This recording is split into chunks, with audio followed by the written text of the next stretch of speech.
Hello and welcome to another episode of the Fantasy Writers Toolshed. Feels like a little bit of a while since we've done this, JM. What's Yeah, been going on? I don't think so much longer than before. It's just been, I think time has slowed because of all that's going on. Yeah, I know. There's only so much you can do in the flat, isn't it?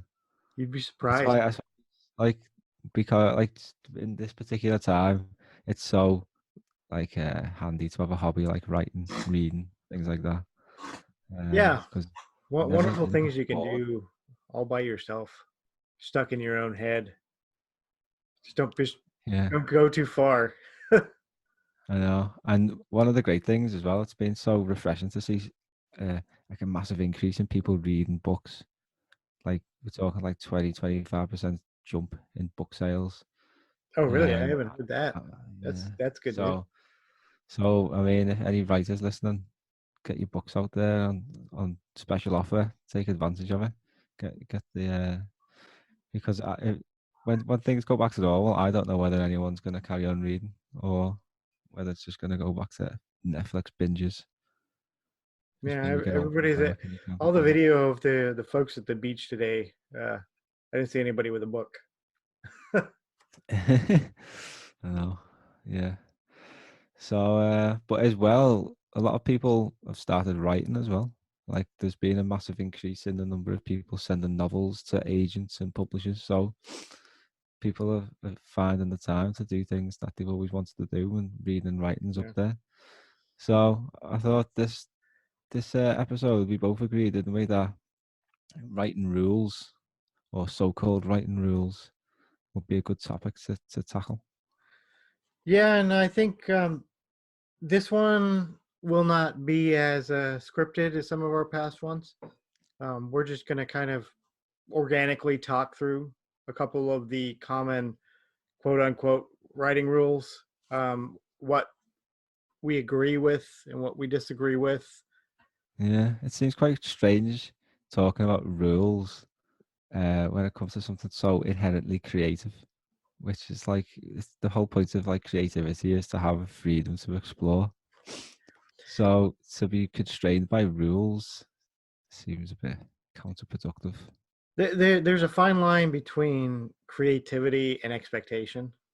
And I think that the rules come from not limiting your creativity, but the reader's expectation and what English readers are expecting to see and what they're comfortable with. Because if you, yeah, by all means, you can break the rules and you can do weird things with your prose, but the more creative you get with your actual text, the visualness of your text, the more chance you have of turning off your readers. Yeah, exactly. So it's not. It's like the form. Like people play around with the form so much, the traditional form. I mean, I don't know if it's reached you over in South Korea there, but have you heard of Normal People by Sally Rooney? Mm, not offhand, no. No. Well, it's taken everything. It's like you call it the 50 Shades of Sligo. So like 50 Shades of Grey kind of thing. But it's the novel itself is it's a brilliant book by an Irish writer called Sally Rooney, and she doesn't use like speech marks or she really does play around with dialogue and form, and it won all kinds of awards, Yeah, and I that mean, seems to be getting the more like the novels that do challenge the traditional form do seem to be winning the awards and getting a lot of the attention. There was another book there called The Essex Serpent, about came out a couple of years ago, and it's just one long sentence. The author just uses commas throughout, and it's strange, but I yeah, don't know. I mean, literary authors manipulating form has been a thing for the longest time, but that I mean that works for literary authors. The people listening to this podcast are probably not literary authors. We're all genre authors, and we're a little bit more confined by our market and our audience who are expecting something straightforward. So yeah, if you want to write a literary novel in order to win awards and not necessarily sell books, yeah, you can write a book that's a one entire sentence with commas, but Yeah. that's not going to work for a fantasy novel.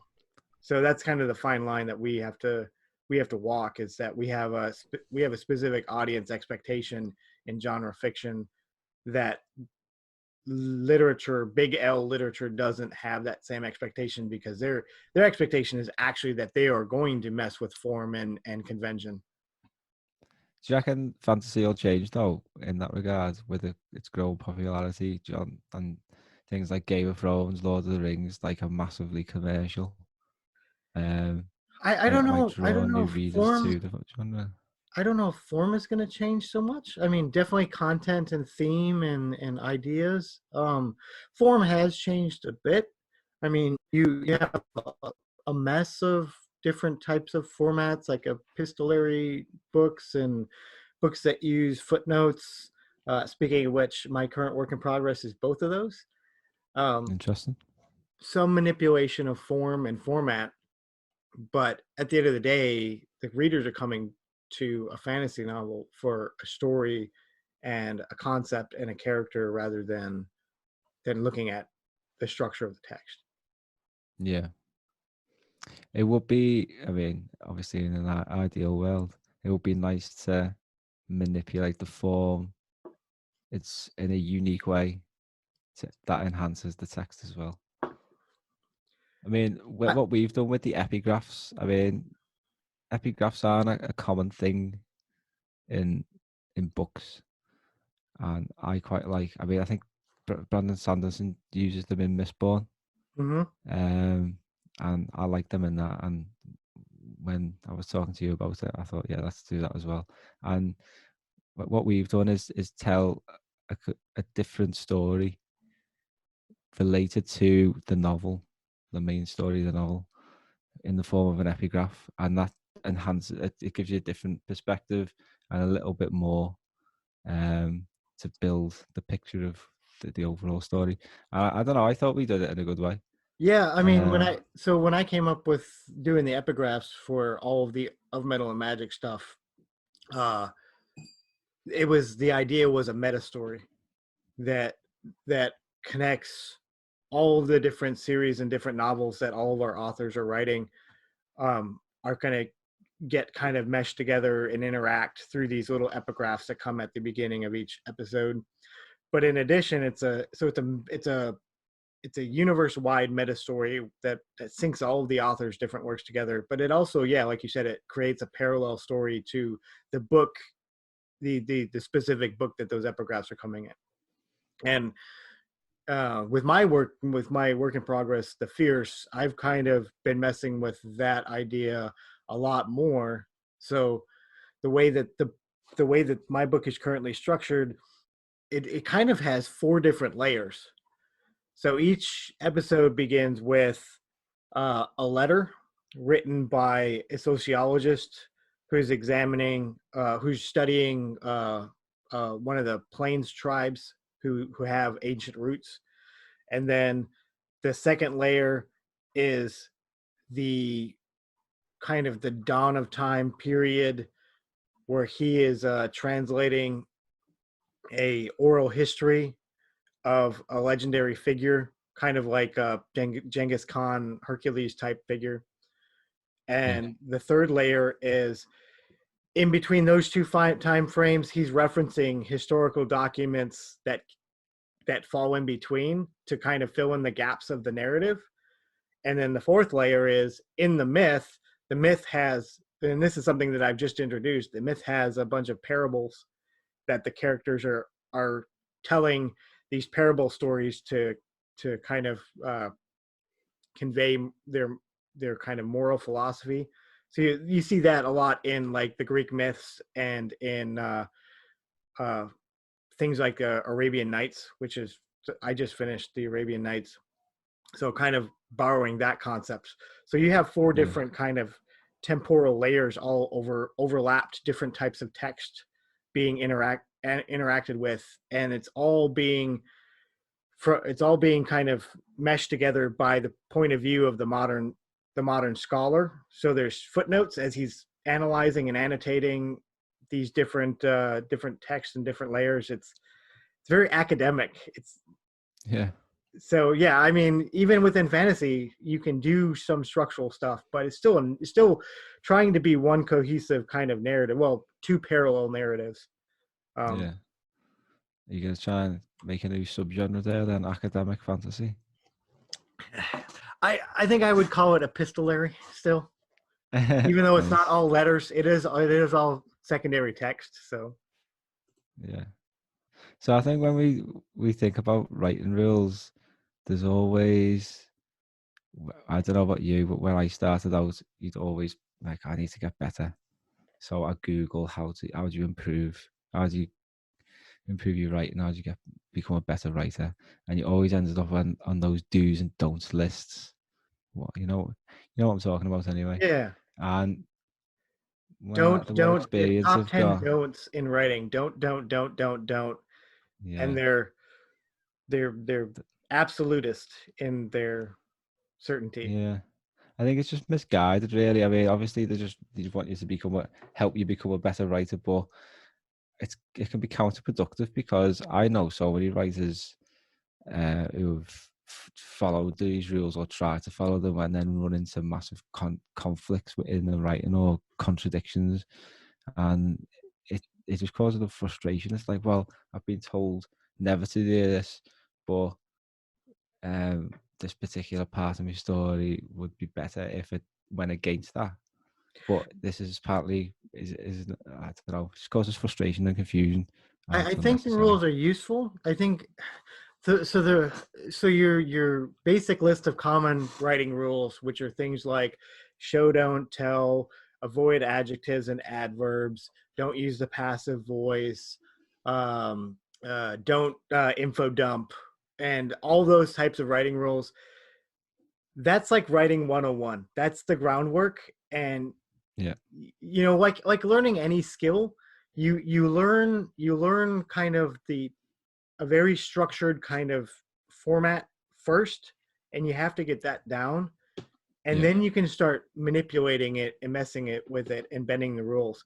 So I think this is the fantasy writers tool shed, so I'm assuming that most people who are tuning in here have some experience with writing. So you learn the rules first, and then you get to the step that we're going to kind of work on today, is understanding the nuance of some of these rules. When should what are the right and left limits, as we say in the military? um, yeah, uh, when do you follow it, and when can you modify it, when can you break it? In writing 101, they're just going to give you the rule because they're just trying to get you to build build your writing with some sort of basic structure. They don't explain to you what the purpose of the rule is. And I think that's the problem, is a lot of people, and I've met a lot of editors who have been hard-nosed about these rules, and have either sent me back comments or sent me back rejections without analyzing the usage and the reason why I was yeah, breaking the rules, especially like adjectives and adverbs and stuff. um, yeah, you have to understand that there's a purpose to all these rules, and when you understand the purpose, then you can understand uh, how you can bend them, and when you can violate them without bothering your reader. yeah. It's often the case is it's the knowing when to use the right one at the right time. Right. Yeah. Um, so on the back of this, not long ago, did a bit of research. I think it was around the time that American writer Jonathan Franzen, he had this list of top 10 writing rules or whatever, and everyone just kicked off about it. I Yeah, don't yeah. know if you I remember. remember that. Everyone was There's a lot of fuming. hate type. I've got one of the funniest things I think I've ever seen written. You know what I mean? Yeah. This is one of the rules. I think this is number 10. You have to love before you can be relentless. I mean, is that a 10 rules of writing, you know what I mean? It's got absolutely nothing to do with writing. Yeah. So that's why I think everyone kicked off. And but yeah, it was around this time I thought, well, I wonder what everyone hates. What rules the writers actually hate. So I Yeah. ended up getting about nearly 200 responses. So speaking of your list, what came out on top? So passive voice. Never used the passive voice. That came out on top. That had 37 votes. So it's clear that that is a pain in the ass for everyone. And it's also, I've got a guide on passive voice and active voice on my web blog, and that's one of the my most popular articles. So it is a big problem for a lot of people. And it's something that we'll discuss in more detail in a little while, won't we? Yeah. Also near the top, excessive use of adjectives, that had 25 votes. Linked to that, I suppose, is adverbs. That came next with 18. Never start a sentence with. I mean, that's one that I come across a lot. It's just like, well, start a sentence with whatever you want. You know what I mean? It's just ridiculous. Show, don't tell. That's always up there. Flashbacks. I mean, I see a lot of hate against flashbacks. I think they can work if you use them well. There's different ways you can use flashbacks. Yeah. It always depends, right? So for this this episode, we're going to look at just 3 of these because just for time. All right, and we're going to look at passive voice because that was your number 1, and we're going to look Yeah, at everyone hates passive voice. adjectives and adverbs together because they, they're very similar. They do similar things, and they get misused in the same way. And then we'll look at show don't tell, just because this is a fantasy podcast, and show don't tell is a big fantasy issue because you have to explain things. So how do you explain things without info dumping? So show don't tell and info dumping go together.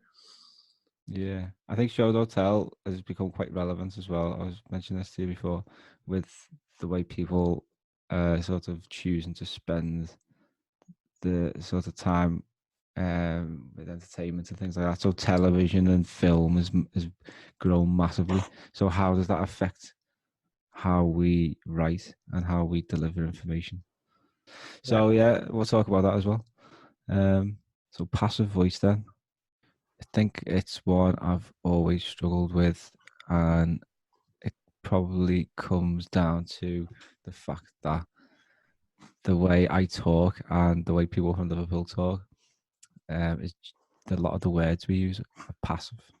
So we generally use like a lot of was's and stuff like that, where things like that. So for me, it's always been quite natural.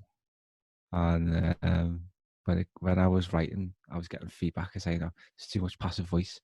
So I was like, "What's passive voice? This is normal. This is the way I talk." So it's really hard to get over it. I think it's becoming more common in the way we talk. We use a lot of passive words generally, day-to-day language. So I think that's why a lot of people are struggling with it.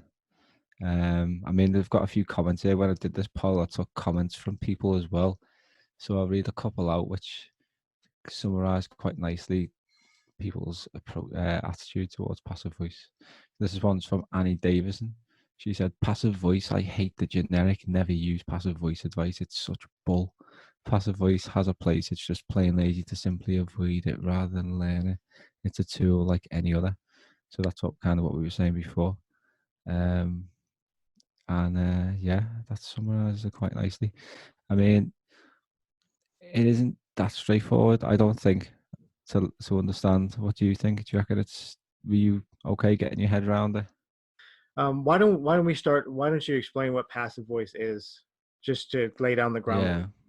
So passive voice is generally, sentence written in the passive voice is one in which the action is being done to the subject of the sentence. So generally, prose written in active voice is more immediate and immersive, because when it comes to active voice, the subject of the sentence is performing the verb, is carrying out the action. So the action is usually received by an object which comes after the action in the sentence construction. So, for example, Layla knocked the arrow. So Layla is the subject, knocked is the verb, and the arrow is the object. So the passive version of that would be the arrow was knocked by Layla. So Layla knocked the arrow the arrow was knocked by Layla. What do you reckon sounds better, just from a sound perspective of how it sounds? What do you think there, JM, between them Yeah, two? so I mean, the active voice, Layla knocked the arrow, sounds better. And I think that comes from, general structure of English. English as a language is a subject, verb, object, sentence structure. So that's what we're used to. And when you change the grammatical structure around of the sentence, it maybe it requires a little bit more brain power to figure it out and to comprehend what's being said. So that's probably why active voice is a little bit more immediate, faster, smoother. Um, Yeah, it grabs you as well. Like when yeah, you're reading it, it seems like a subtle thing, and it is quite subtle, but it has a massive effect on the prose generally. Um, and it's publishers and the like generally prefer stories written in active voice. If your prose is got a lot of passive voice, and you send it to an editor, generally they'll come back and say ditch the passive voice. So called. William Strunk Jr. Yeah. It gets referred to as quite often when it comes to discussions of rules of writing, and he talks about passive voice in that. And even Strunk says this rule does not, of course, mean that the writer should entirely disregard the passive voice, which is frequently convenient and sometimes necessary. So Does he when would explain why it's necessary though? yeah, well, this is what we're going to do now. We're Uh, going to explain. He's quite vague, Strunk. I mean, the book is like a pamphlet. To be honest, it's not really a book. It's very short. And it doesn't really go into much detail. But that's why we're here, JM, to mhm. plug the gaps. And then if you do come across situations where you have got a lot of passive voices, examples of passive voice in your text, there are a few quick ways to fix it. So one thing as a starting point, it's not always a hard and fast rule, but I always look out for certain words in sentences which could sort of suggest it might be passive. So I don't know if you're familiar with these, JM, but we've got been, am, be, are, was, to be, where, is, are, or being. So if sentences contain them words, there's a chance they might be passive. So just have a look out. And then, So interestingly, most of those words that you mentioned, so be, was, being, those are all what we call the copula verb. So the way that the be verb works in English is it's comparing two things. So A was B means, A equals B.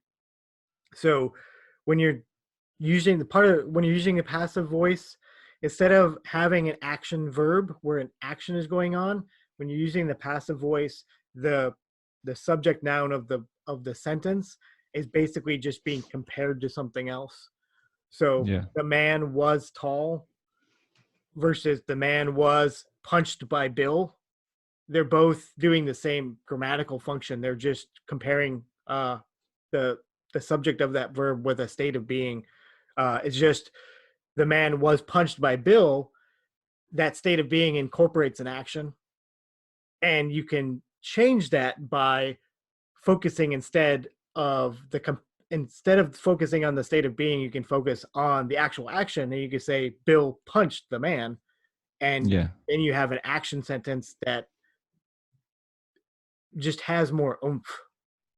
So that's yeah, why a lot of your linking the linking verbs that you've listed are all they're all be verbs for the most part, right? Be, was, to be, being. Um, they all do the same function. yeah, yeah. So there you have it. So I think what most people get wrong about the passive voice is they don't understand um, what's the fundamental difference between an active voice sentence and a passive voice sentence. Um, what's the difference between the man was punched by Bill and Bill punched the man? Um, Yeah, those who have been had the no passive voice rule drilled into them will say, well, it's obvious. One is active and one is passive. One has an action verb and one has a be verb. But that's not the only difference. The fundamental difference between those two sentences is the the grammatical subject of that sentence, the noun that is starting that sentence, the focus of that sentence. And that's where the nuance with passive voice comes in, at least for me. When thinking of the type of sentence, active or passive, that you want to use, it's important to remember and to focus on what the focus of the sentence and what the focus of the paragraph is. If you're only using active voice, then your sentence subjects are going to jump around sporadically. Yeah. Instead of maintaining focus on one particular noun, one particular object. So I posted on my blog a while ago an example. So first I'm going to read a quick paragraph that is written with passive voice, and then I'm going to read the alternative of taking out the passive voice. Okay. An arrow shot out from the slit in the wall like a bolt of lightning. It was spun around by the wind, hissing as it went. But suddenly it was snatched out of the air by a hound and delivered unceremoniously to its intended target. The lost arrow was broken in twain and left on the ground. So what is the focus of that paragraph? The arrow. The arrow. I'm focused on what's happening to the arrow, right?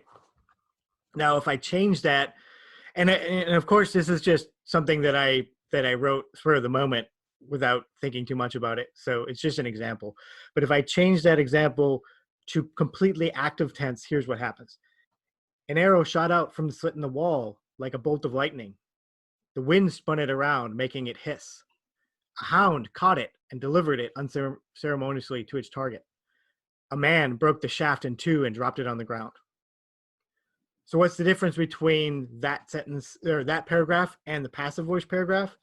In this new paragraph, I now have 4 subjects doing different things instead of focusing just on the arrow and what's happening to the arrow.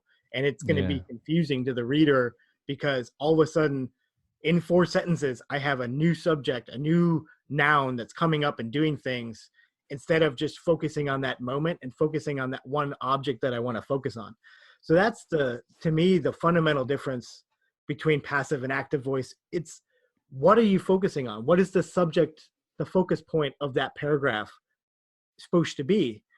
And if you're trying to zoom in on one particular object, then you're going to need passive voice because otherwise you're going to have to inject a whole bunch of new acting subjects to keep your active voice.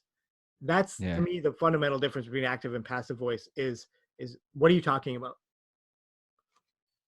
Nice. Oh, that's a cracking explanation. There you are, folks. So next we're going to move on to adjectives and adverbs, and This was one that I think I struggled with again when I first started writing. So adjectives and adverbs, always one that crops up. Stephen King, in his book on writing, he harps on a good bit about adverbs, but then when you read one of Stephen King's novels, you find them littered with adverbs. So do as I say, not as I do. Yeah, so take that as you will. But I think what I've found with adjectives and adverbs, it's how and when you use them. So you can't just constantly use adverbs because the problem is they do jar the flow.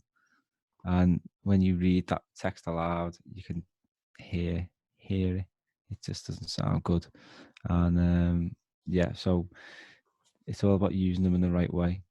So I find when you're describing things like castles or landscapes or battle scenes and things like that, you can't not use adjectives, but it's not about having like sort of free reign to use whatever adjective you want and however many you want. You've got to use the right one that captures the image you're trying to portray. And same for adverbs. I mean, sometimes an adverb just works better than any other with any other words. And I find as well when you're using adjectives and adverbs, sometimes you save on words as well. So if you're short stories, for example, if you've got a tight word count, you can use an adverb, cut 2 or 3 words out. So again, it's just all down to the situation. What's your experience, JM? So, yeah, my my fundamental writing rule, and I think this kind of encompasses I think you can loop in most of these writing rules into one thing: efficiency. Efficiency is key, and especially for someone with a flash fiction background, um, you want to do the maximum amount of storytelling in the fewest amount of words. So with adjectives and especially adverbs, a lot of times it comes to word choice. For example, especially with adverbs, something like James ran quickly through the forest. You can replace ran quickly with a whole variety of single word verbs: sprinted, bounded, uh, Hurried. um, Scurried, hurried. hurried, yeah, um, or you know, Nick crouched and walked quietly through the library. Nick snuck through the library, crept through the library. Those two verbs kind of imply both crouching and moving slowly. So a lot of it comes down to efficiency. For adjectives, um, it's more, so there can be efficiency in adjectives. For example, if you're describing a castle wall and you say it was hard and stable wall, you could just say firm. The wall was firm. Yeah. But a lot of it is considering just what amount of information you need to convey to your reader. Sometimes excessive detail is just not necessary. Like if I tell you there's a castle wall, I probably don't have to tell you it's hard. That's Yeah. implied, right? So there's a lot of Rocks are information hard. that's implied by just the nature of things. A wall is hard. Um, a person is squishy. Uh, someone who is uh, slim is probably going to be also nimble. Um, so there's a Yeah. lot of you have to go through and figure out what is implied by the words I'm using, which negate the need for a lot of the adjectives and a lot of the description. Yeah. I find as well sometimes a verb can replace the adjective and do a better job. Yes. So one example I always think is quite illustrative is say James was tall. I would say James loomed above everybody else. Yeah, And that's a good loomed one. loomed Yeah. is a verb. So yeah, have a little think about verbs as well. And yeah, verb is always preferable to an adjective. That- Um, For in my, I don't know. I've had some bad experience with adverbs and uh, adjectives and adverbs. Editors seem to be there's a lot of editors that just seem to be obsessed with uh, this rule of don't use adverbs and adjectives. I had one flash fiction piece rejected, and the uh, the editor's comments were there were too many ly adverbs in the text. So it was in 1,000 word story. There were eight. oh my god. There were eight ly adverbs, and going through them, I think there was two that I could have cut, but uh, two or three of them were like the wolf rose slowly. What single word verb can you use to swap out rose slowly? What verb is there that means rose slowly? It's flash fiction. Yeah, but You shouldn't be editing the flash fiction. there I isn't mean, there that's isn't a less than word. 1%. That's less than Yeah, 1% of the word. but but it's just not thinking through when you're highlighting your adjectives and adverbs. Part of what you're doing is to see if there's a way to replace that language to something more efficient. But there's sometimes there's just no replacing an adverb. There's no alternative verb for rise slowly. Yeah. That's the only way you can convey that meaning, that someone got up from the ground slowly, is to say he rose slowly. There's no alternate verb. There's no sprint or creep or loom in that case. In that case, you have to have the adverb to convey the meaning. So that's kind of where the rule dies, is there's some meanings that you don't convert into more efficient forms. So as you're going through and you're highlighting the adverbs and adjectives in your text, the thing you want to have in the back of your mind is there another way of saying this that's more efficient? And if there is, make the change. But if there isn't, by all means, keep the adjective. Solid advice. Let's move on to the third and final one, show v tell. Yeah, show don't tell is a big one, especially for fantasy and science fiction, genre fiction in general, just because anytime you're world building, you have a lot of information to convey. So how do you do that? So the ancient wisdom is show don't tell, right? Yeah. Telling being info dumping, where the narrator is relaying the information. It's not coming out through the action or through the behavior of the characters. It's a problem in all writing. It appears in all writing, and it might be something as simple as describing emotion. It comes up a lot in describing emotion, right? So Yeah. like James was angry is a telling statement. I am telling you that James was angry. I can show that by saying James clenched his fist. Yeah. And now I have an action. So not only do I have an action, I have a action that's showing me something about this character, right? So when James gets angry, he clenches his fist. It's something that he does. It's characteristic to him. I've described the character. I've given you some action. I've created some tension because, okay, he's angry and he's clenching his fist. What's going to happen now? Is he going to punch somebody? Whereas if I just say James is angry, I don't give you anything. I think psychologically as well, for the reader, you engage with it more because you're like, well, you're trying to read that character's emotions. It's like when you're interacting with people in reality, you're reading the facial expressions, the body language.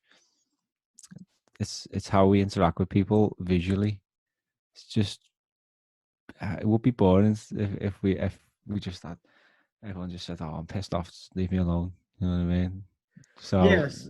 we read into things, and again, as a reader, that's what you want. You want to be able to engage and draw your own conclusions, fill in the gaps, and that makes it I more think in interesting. fantasy writing you kind of have two parallel show don't tell issues, and one is with world building and one is with just kind of general narrative. All writers, like the general narrative show don't tell rule kind of concept, applies to all writers.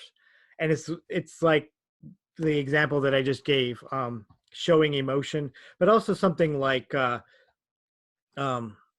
James realized his friend wasn't telling the truth. You can show realization through an action, right? Like James bit his lip, or James, his eyes went wide, or something like that. So thinking and emotion, you can show that instead of telling it. But it's our habit. I think it's our habit to tell, just because telling is more direct and quick. Yeah. But it's not as exciting and insightful for the reader. And then the bigger issue with fantasy writing is you get world building, and you get info dumping. So how do you show versus tell your world building? That's a big problem, and it really depends on what it is.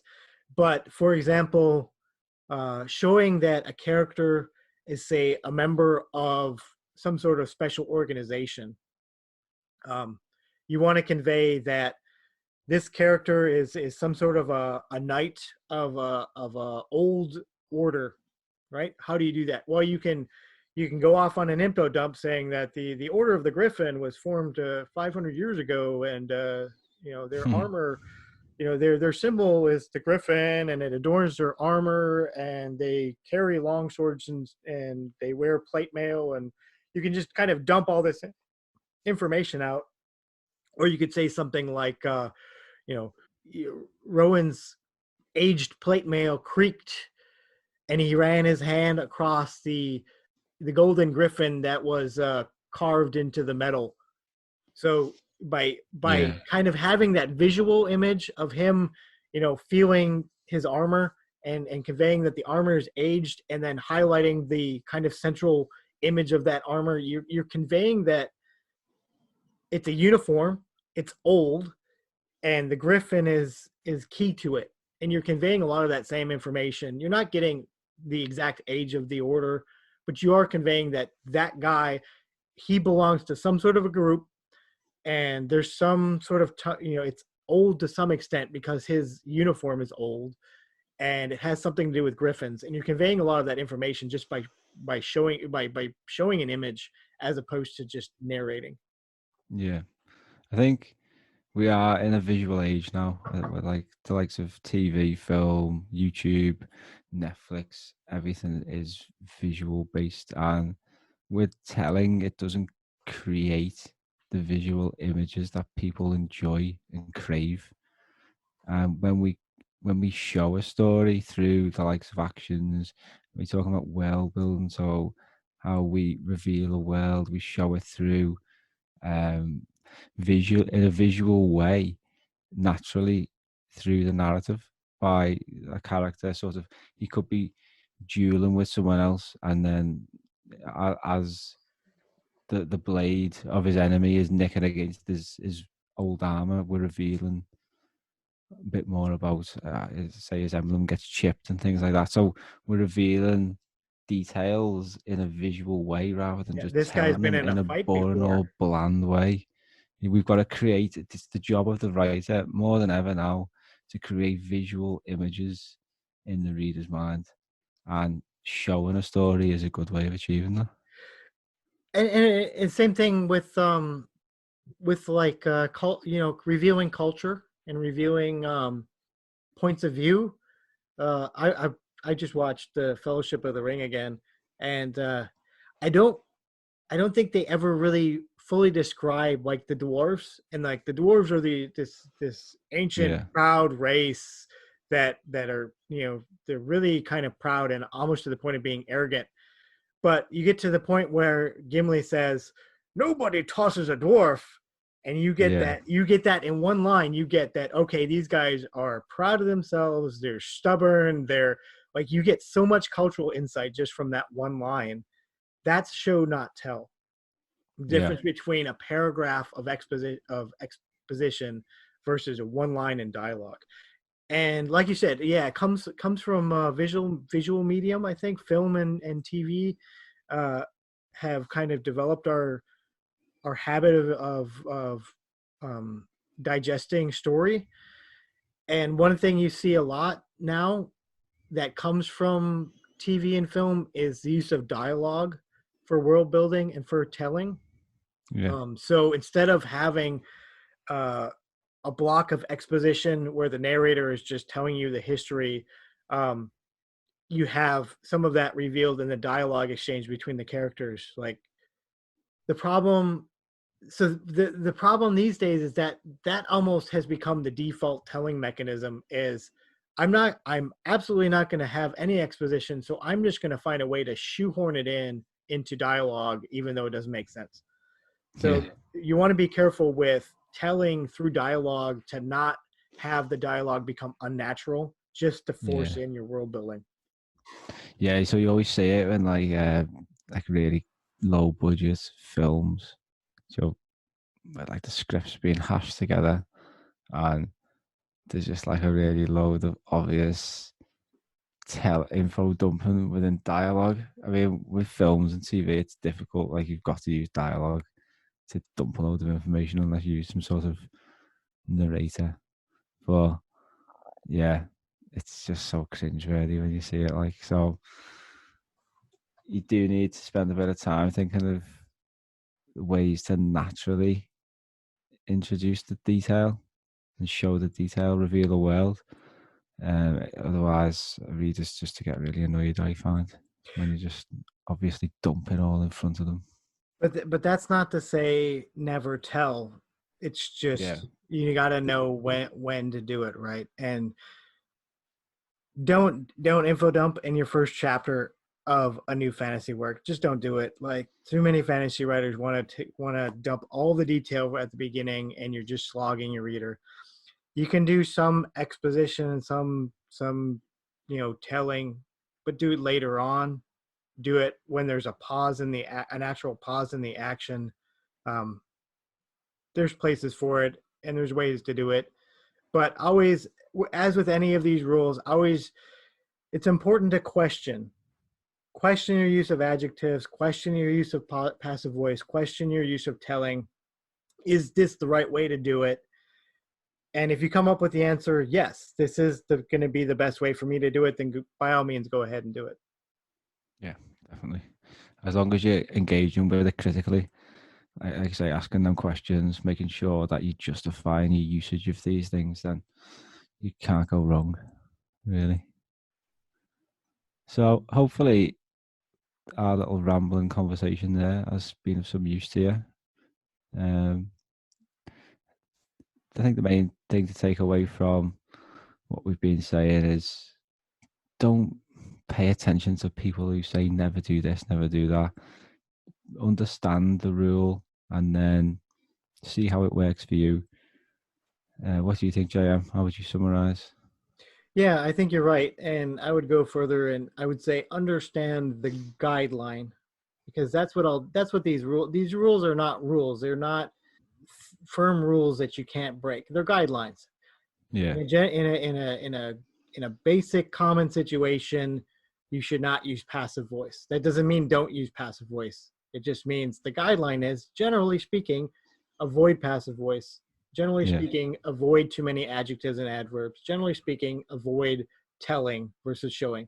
But they're guidelines, and there's times when you're going to break it because the alternative is what works better for your prose at the moment. Definitely. Oh, and speaking of prose, I do have a little bit of publishing news. My Nice. novella, my fantasy novella, Dangerous Games, which was originally published in episodic format by Altered Reality magazine, is finally going to be up on Amazon here soon. Hopefully, by the time this podcast is posted, you'll be able to purchase an ebook copy of my novella, Dangerous Games, which is it's almost a direct prequel to my short story novel, In the Valley of Magic. So more to follow on that, but hopefully I'll be able to leave a link with this podcast on YouTube. Nice. Congratulations, man, as well. There you go. Another book out there. Keep How many grinding. is that Keep now? grinding. What's that? How many books is that now? At least 6, I think. Nice. Flying. Yeah, I try. And in a few months' time as well, we'll have our novels out for Of Metal and Magic. Yep. Late summer, early fall, we're looking to start our publishing push for Of Metal and Magic, which is going to be all of the collaborative authors going to start releasing their first books in their respective series. So should have 5 or 6 new Of Metal and Magic volumes coming out towards the end of the year, which is going to be exciting. Yeah, including my own. Just doing the last read through now, halfway through. Starting to get a bit apprehensive, but I think it's a good story. So we'll see how we It's get on. really going to be interesting to see our storyverse finally out there in the wild with all the different texts that are all related to each other, and to see how readers pick that up. And then speaking of which, when we start marketing our Of Metal and Magic releases, I'm going to build a website, and I'm looking for short fiction and fan fiction related to our storyverse. So if there's any writers out there that are looking for a venue, look me up, and if you want to dive into our world and write a little piece for our shared universe to publish on our website, I'm looking for a few contributors. Yeah, definitely, and that might lead to other opportunities with Publisher Fiction Vortex as well. Yeah. So, never know, guys. All right then. Well, it's been great chatting with you again, JM. I think you're all safe and well over there in South Korea now. You're out of lockdown, are you? Oh yeah, I just went to a coffee shop yesterday. It was Oh my amazing. God. That sounds like a heinous act where I'm from. How dare you leave the house? I did get a little paranoid though because when I first got there, meeting with some friends, it was empty, and then by mid-afternoon it was packed, and I was like, okay, now there's too many people and they are too close to me. I need to get out of here. Yeah, get your hazmat suit back on. Yeah. Yeah.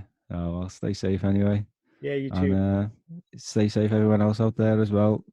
Keep up whatever you do in isolation. It's grim times for everyone, but Good we'll time to get get the through it. writing in. Keep up with the Yeah, writing. definitely, yeah. So as always, please spread the word about this podcast. Anyone you know who you think would appreciate it, just tell them about it. Give it a share, give it a like, give it a subscribe. You know Comment the on rest. YouTube, comment on Facebook. We want to hear from you. If you got questions, let Yeah, us know. definitely. Like, we're open to tackling any subject, so just let us know what you want us to do, and we'll do it. So on that note, goodbye from me. Yep, and see you next time. Bye bye.